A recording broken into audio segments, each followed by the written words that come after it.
welcome back to another Just 15 Minutes. And we're looking at something a little bit offbeat, something that might brighten your day if you use a terminal in any one of your operating systems. So this is oh-my-posh that's been around for quite some time, actually.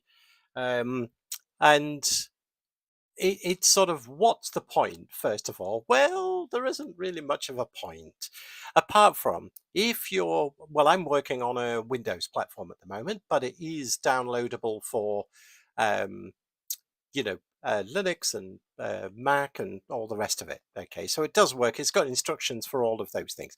But what does it actually do? Well, you get this. So when you've got your terminal window, you've got, now mine's a bit cluttered. I'll show you how we can swap that in a second. Um, but the idea is that it changes. I'm using PowerShell, but you can apply this to whatever shell that you want to work with. So again, in Windows 11, you've got obviously an awful lot of different things that you can choose from.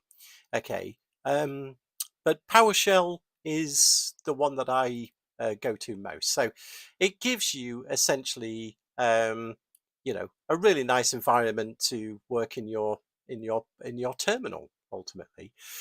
So anyway, the idea is that there's not really any use other than, hey, what's life without whimsy? You've got to have a little bit of color in your life, haven't you? So the idea is you can get started by going to the installation. There we go. There's Mac OS. It's got instructions there for Linux, and of course for Windows. Okay. And it's actually available via Winget if you've not come across Winget. It's like the package manager for Windows, but you can download it from the Microsoft Store as well. Okay. But it is more than just, I mean, it does have a lot of themes. There's a lot of themes. Okay, so you can have a look. There's loads of different themes. Who doesn't like themes? You've got all different things here.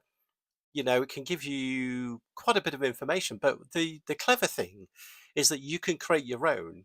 Okay, so you can actually configure everything from obviously the colors, the console title, and it's got these things like blocks and general segments and things like that.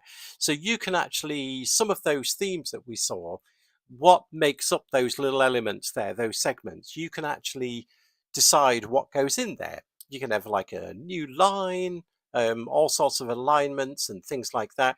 But the segments has got things like, you can really, really sort of like enhance this. You can have all sorts of bits of information there right in your terminal. Okay. And like I said, you may want to use it like I'm pretty much, is just using it for some of the themes.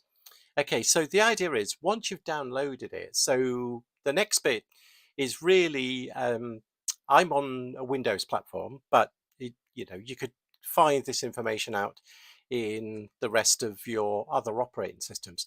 But basically, it'll install into a directory, and in there you'll see the themes. Now it downloads a set that it had at the time, but you can reference the online themes as well. Okay, so wherever you see these themes, you can actually get those themes. If you have a look at the link, when that link comes up, okay, you can actually click the link, and you can actually, there we go. If you click the link, it basically goes to GitHub. Okay, and that full GitHub address can be used in the configuration which I'm just about to show you. Okay, so keep that in mind, that you're not limited to just the ones that have been downloaded, although we can start with that one. Okay, so the idea is when you come to put this together, you can do things like the following. Let me just have a look. I'll just pick one. Let's just have a look at this one here in a second. Okay, yeah, so once it's installed, you can do oh-my-posh like that, init to initialize PowerShell in my case that I'm using, and you can see there I've got it's actually a URL, okay, to where that theme actually lives, but it could be like this one where you've got it locally. And of course you can download them, they're just JSON files. Sorry, my voice going a little bit there. Okay, so the idea is it's got a pipe and then it's got invoke expression there. Okay, so if we do that, you can see it's now changed. This one's like one from the author of oh-my-posh. So you can see there it's got a few little segments there. You know, what drive you're in, what user's been used. You know, it's fun. Come on, you need a little bit of fun. But anyway, so that's how you get you can install it, you can configure, like I say, there's lots and lots of them. For instance, if I do the other one, if I go back up there, yep, up to my local one, I can see in the background there I've got something called Cobalt 2. So just to show you that working, if I just move that out the way, yep, we've got themes there, and we've got was it Cobalt 2? There we go, Cobalt 2 on that same command. And there we go. Look, really simple. But you get all these nice sort of things. But like I said, it isn't just about the themes. You've got all these sort of segments and things that you can use, which can contain useful data. So if you're in a folder that's got a Git repository, it can tell you what branch you're in and all those sorts of things as well. So you can have lots of real, lots of fun with this anyway. But I think it's really cool actually. It makes me smile every time I go into a terminal. And if you don't use a terminal, well, this is useless. But anyway, if you do use a terminal, and like I say, it doesn't matter which shell you decide to use. I'm using PowerShell. In the DOS command prompt, you can work in there as well. And the only thing I would finish off by saying is that you can if you're in a shell and it's not working, you can just type oops, oh my posh, like that.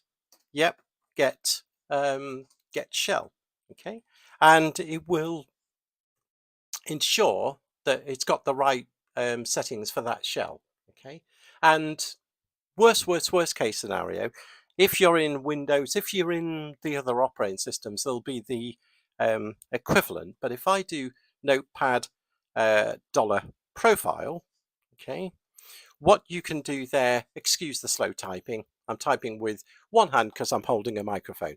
Anyway, but the idea is that command there at the top, you can see I've got one that will default to cappuccino macchiato. Okay, so that would be my default for the PowerShell.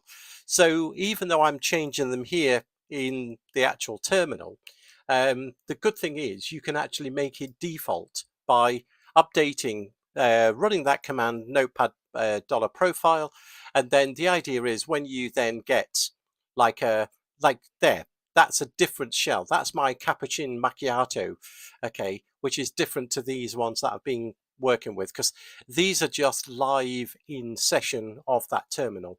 But if you do want to make it persist for other versions, like I said, just remember to go to that notepad dollar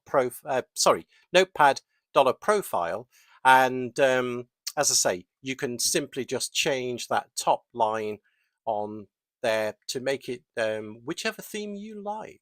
So I hope that's it's a little bit playful for once, isn't it? But it's quite useful. A little bit of colour, brighten up your life a little bit, and that's what I've got this time around. So please like and subscribe if you so wish, and we'll catch you on the next one. Have a good week or weekend.